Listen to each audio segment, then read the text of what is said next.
My husband's personal assistant, Ivy, had a company card technically. Mine, and she was swiping it like it was Monopoly money, then had the nerve to call me a trophy wife in a high-end French restaurant. So, she spent the night at the precinct explaining why she was borrowing my husband's money.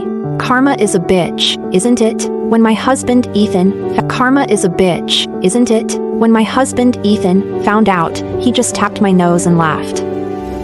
Babe, you're a grown woman. Why are you fighting over that? Then on my birthday, he took me back to that same French place and ordered tables and tables of expensive dishes and vintage wine. Then on my birthday, he took me back to that same French place and ordered tables and tables of expensive dishes and vintage wine. Darling, I have to step out for a moment. Too irritated. Do you have another card? We don't allow tabs here, you know. After what happened last month. Of course I crept up my spine. Was this revenge? Was Ethan getting even for her? Right then footsteps.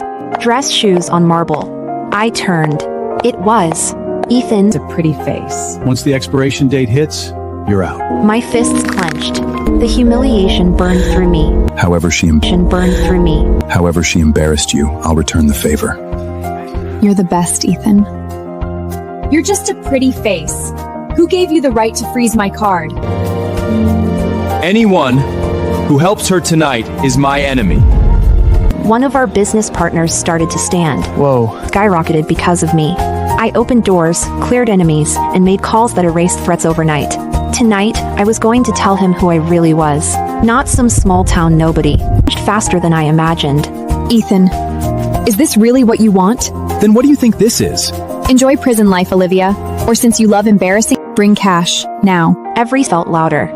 It's been 20 minutes. No one is coming to save you. Olivia, you're just playing us! Call security and seize her now. Dudes stormed in. They moved fast, precise, control taking down every man around me in seconds.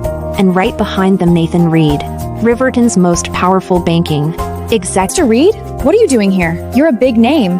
How could someone like her possibly get you to show up with money? Ivy rubbed her eyes hard, like she thought she was hallucinating. Now, you are going to apologize, admit what you did, and say it loud enough for everyone to hear. Someone shoved a phone in her face. The red rec light blinked. Ethan, help me! That Carter's stock is tumping? I hope Ethan can still look at you with that same devotion. My smile turned even colder. When the alert comes in that Carter's stock is sliding, I hope Ethan... Lightly. He gave a subtle nod to the men in black. They understood instantly. In one swift move, one of them struck Ivy and knocked her down right in front of me. Everything follows Miss Clark's decision. I smiled at Ethan, slow, deliberate. What's wrong? You're allowed to humiliate me, but I'm not allowed to return the favor? And call me fast. The second I finished speaking, Ethan exploded. You want a divorce? You don't get to decide that, Olivia. Won't stop until the Carter empire hits 0. Olivia, aren't you tired of this little act yet? Enough! You're doing nothing but stalling. Give it up, Olivia. You think Reed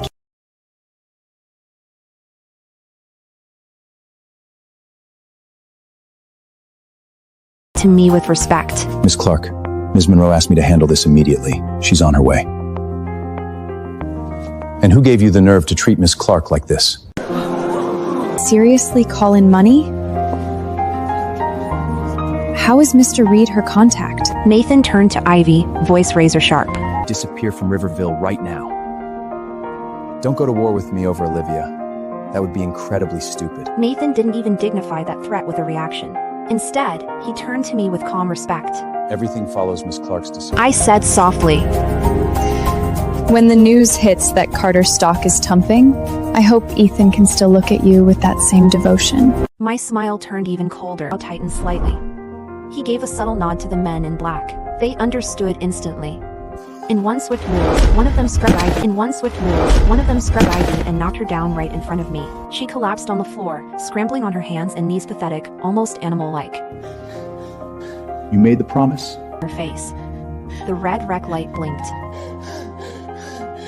Ethan, help me! I'd rather die than go through. Ethan's men were on the floor almost immediately. They were never on Nathan's level to begin with. They weren't amateurs.